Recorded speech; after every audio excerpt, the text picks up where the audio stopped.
Ministre de l'Enseignement supérieur de la Recherche, président du Conseil des ministres du CAMES, Monsieur le Président du Comité consultatif général, Monsieur le Président coordonnateur des jurys du concours, Monsieur le Directeur général de la CIDMEF, Monsieur le Président de la CADMEF, Monsieur le Recteur de l'Université Cheikh Anta Diop, Messieurs les chefs d'établissement, Mesdames et Messieurs les membres du jury, distingués invités, Mesdames et Messieurs. Dans quelques heures, nous parlerons de la 18e session du concours en médecine humaine, pharmacie, odontostomatologie, médecine vétérinaire et production animale au passé. Parce que le sort en est jeté pour s'inscrire dans la philosophie antique des Latins qui, en pareille occasion, auraient clamé « Alea jacta est ».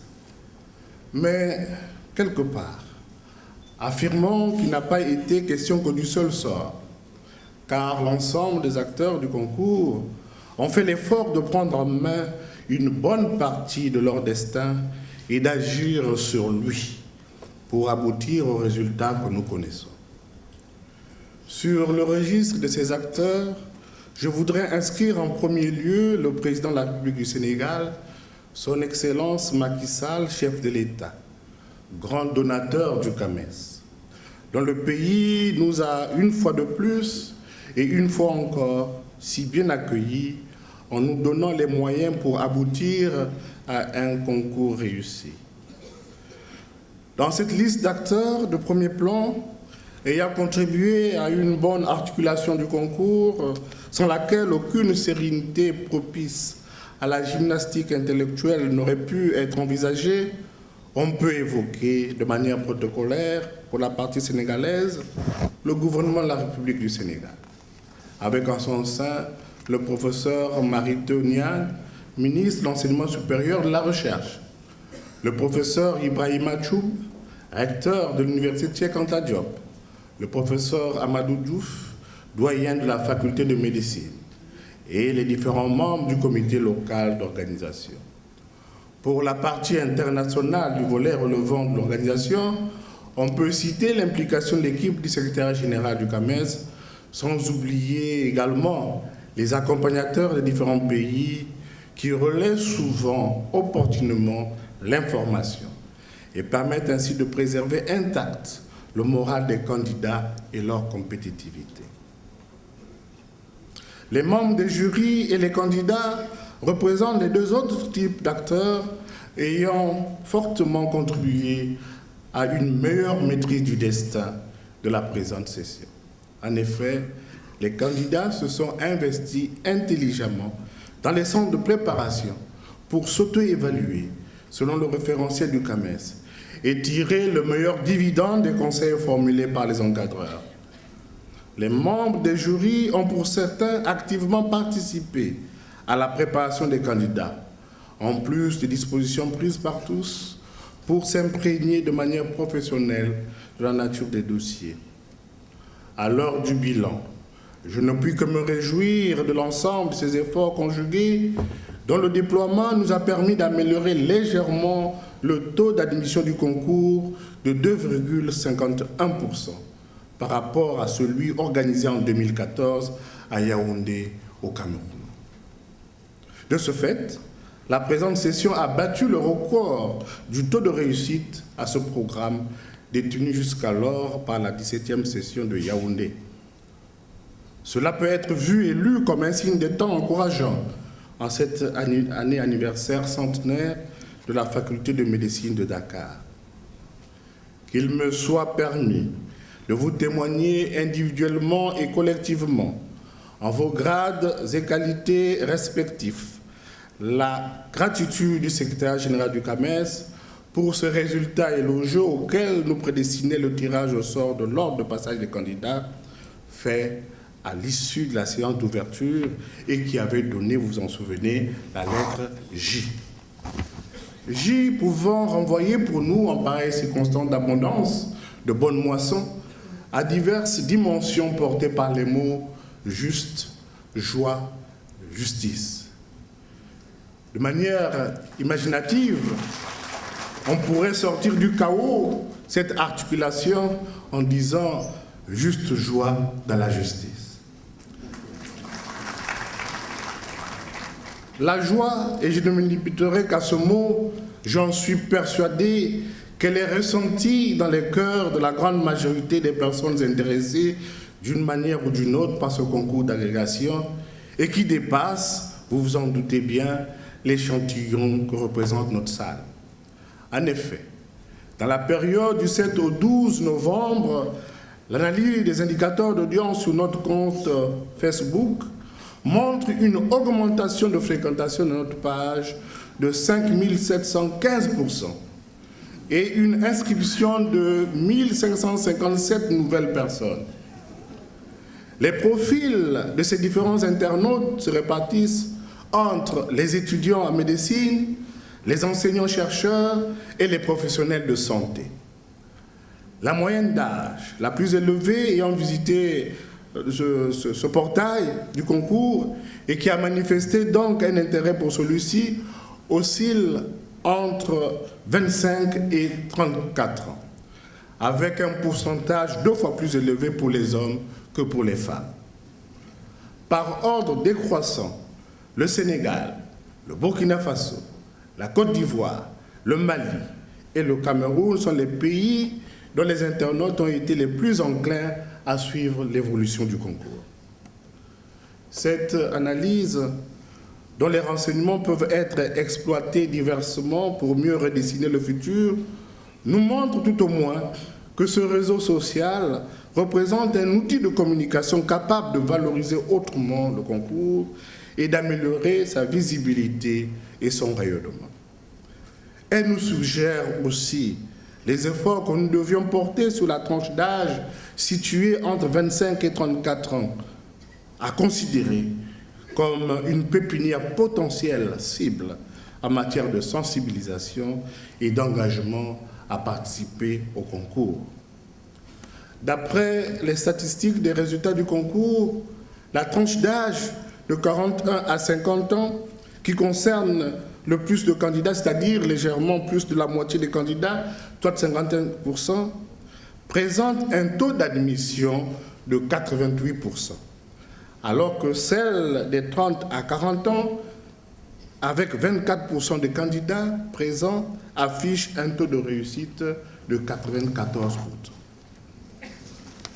Le gain en retour d'investissement serait d'améliorer les 24% de cette tranche d'âge tout en préservant le même taux de réussite. Distingués invités, mesdames et messieurs, ce bilan global m'amène à féliciter l'ensemble des acteurs tout en nous invitant à construire encore un futur meilleur pour que le concours continue à nous assurer des promus capables qualitativement et qualitativement de répondre par leur service au recul de la pauvreté, de l'ignorance, de la précarité et de la mortalité. Aux candidats malheureux, je dirais que vous n'avez pas démérité. Votre participation plaide en faveur de votre courage et votre volonté de mieux faire en privilégiant la voie de l'excellence. Faites preuve davantage de discernement pour identifier les points faibles qu'il faut améliorer et les atouts autour desquels vous pourriez bâtir une stratégie de reconquête de la citadelle que représente désormais à vos yeux le concours. À titre d'exemple de décision à prendre, je partagerai l'une des phrases exprimées par le candidat malgache lors de nos échanges. J'ai promis aux membres du jury que je reviendrai. Chez nous, un homme respecte ses promesses. Puissent tous les candidats malheureux revenir avec plus d'atouts.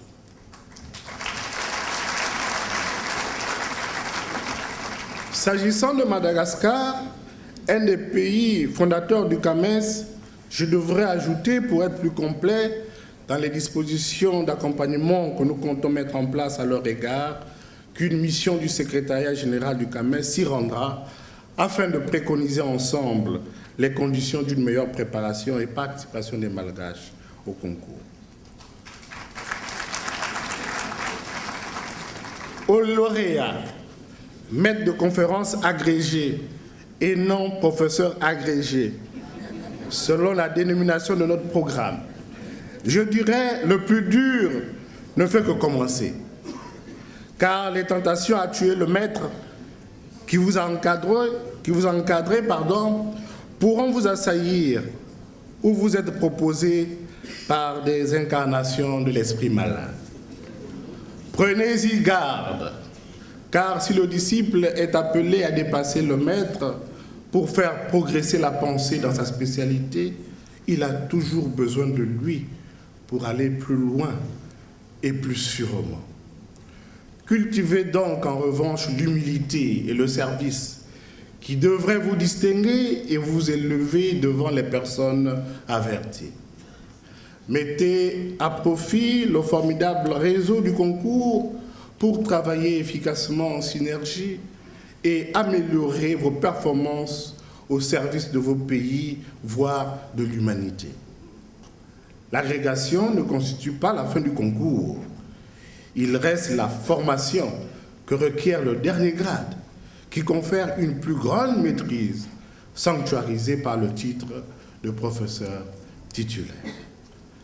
N'attendez pas, battez le fer tant qu'il est encore chaud, car la production, dès qu'elle est lancée à ce niveau de compétence, ne saurait souffrir d'une quelconque interruption. Aux membres des jurys, qui représentaient aussi vos collègues maîtres, qui n'ont pas pu être retenus pour cette présente session, sachez que votre service à la formation des agrégés que vous venez de créer par leur acte d'admission n'est pas encore terminé. En fait, cette formation ne devrait même pas prendre fin, parce que la formation se fait tout au long de la vie. Vous avez en effet l'impérieux devoir d'encadrer les nouveaux agrégés pour parfaire leurs connaissances et en faire des homologues, sinon plus. À cet égard, vous pourriez trouver des rebelles sur votre parcours, mais qui ne vous détournent pas de votre mission et de votre service. Ce sera là l'exception qui confirmera la règle. Distingués invités, mesdames et messieurs, s'agissant du concours lui-même, ce programme qui nous a rassemblés 10 jours durant et dont l'impact n'est plus à démontrer, il mérite d'être revisité à dose homéopathique, pour parler comme vous, pour sa modernisation en vue de renforcer la compétitivité de ses produits. Dans ce contexte, une commission mixte de veille, constituée des membres du comité technique spécialisé de médecine et de ceux des jurys du concours, va incessamment être mise en place pour élaborer des propositions validées par le comité consultatif général qui seront soumises à la 35e session du Conseil des ministres en 2018, conseil marquant le 50e anniversaire du CAMES. Dans le cadre de cette modernisation, il faudrait poursuivre et amplifier l'appropriation de la plateforme de dématérialisation du programme du concours dénommée Silhouette CAMES. Une plateforme, précisons-le, qui nous permet désormais de générer à l'instant T, à la fin du concours, le palmarès des admis, la production scientifique des candidats et leur regroupement par spécialité. Autant de facilités qui contribuent à un meilleur réseautage des promus, à leur valorisation à la carte sur la scène internationale.